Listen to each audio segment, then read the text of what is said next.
Capsicum તો સૌથી પહેલા ડુંગળી અને કેપ્સિકમના ભજીયા બનાવવા માટે હું તમને સામગ્રી જણાવી દઉં છું। આપણે ડુંગળી લીધેલી છે, એક સમારેલી મોટી, આવી રીતના આપણે સમારેલી છે। કોથમીર લીધેલી છે, આપણે ચણાનો લોટ લીધેલો છે 2 ચમચી જેટલો, કેપ્સિકમ મરચાં લીધેલા છે, આપણે આવી રીતના સમાર્યા છે, એક લીલું મરચું લીધેલું છે તીખું, અને આપણે બીજી જે વસ્તુ જોઈશે હું તમને વિડીયોમાં આગળ જણાવતી રહીશ। તો સૌથી પહેલા આપણે ડુંગળી એડ કરી દઈશું। હવે આપણે કેપ્સિકમ મરચાં એડ કરી દઈશું,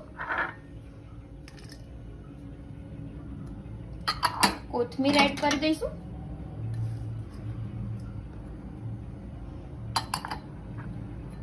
લીલા મરચાં એડ કરી દઈશું।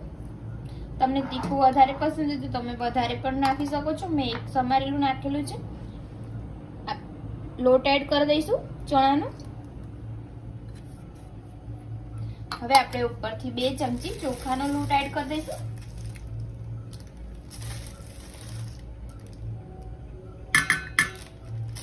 જેથી આપણા ભજીયા સરસ ક્રિસ્પી બને અને કરકરા લાગે।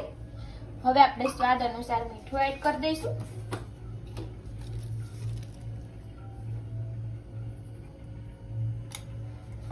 હવે આપણે મિક્સ કરી દઈશું। થોડો આપણે લીંબુનો રસ એડ કરી દઈશું। હવે આપણે હળદર એડ કરી દઈશું ઉપરથી, થોડી હળદર એડ કરવાની છે, લાલ મરચું એડ કરી દઈશું, થોડો ગરમ મસાલો એડ કરી દઈશું, થોડું ધાણા જીરું એડ કરી દઈશું, અને હવે આપણે મિક્સ કરી દઈશું। આપણે હાથેથી જ મિક્સ કરવાનું છે।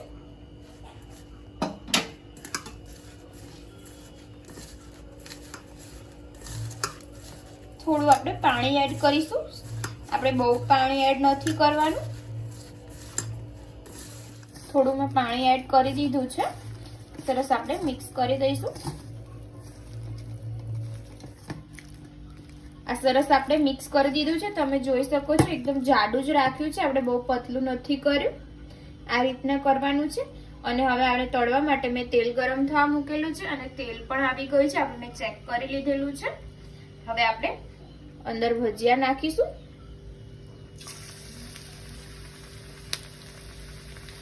આપણે ગેસ ધીમો રાખીશું અને ધીમા ગેસે આને તળી લઈશું।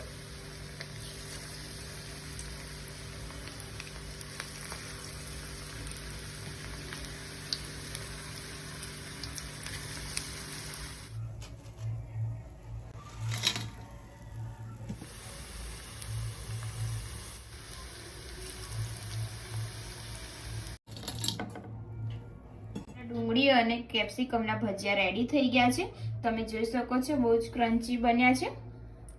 તમે ઘરે જરૂરથી ટ્રાય કરજો, અને કેચઅપ સાથે બહુ જ સરસ લાગે છે, અને આ ચટણી સાથે બી બહુ જ સરસ ટેસ્ટ આવશે, ચા સાથે બી મજા આવશે ખાવાની।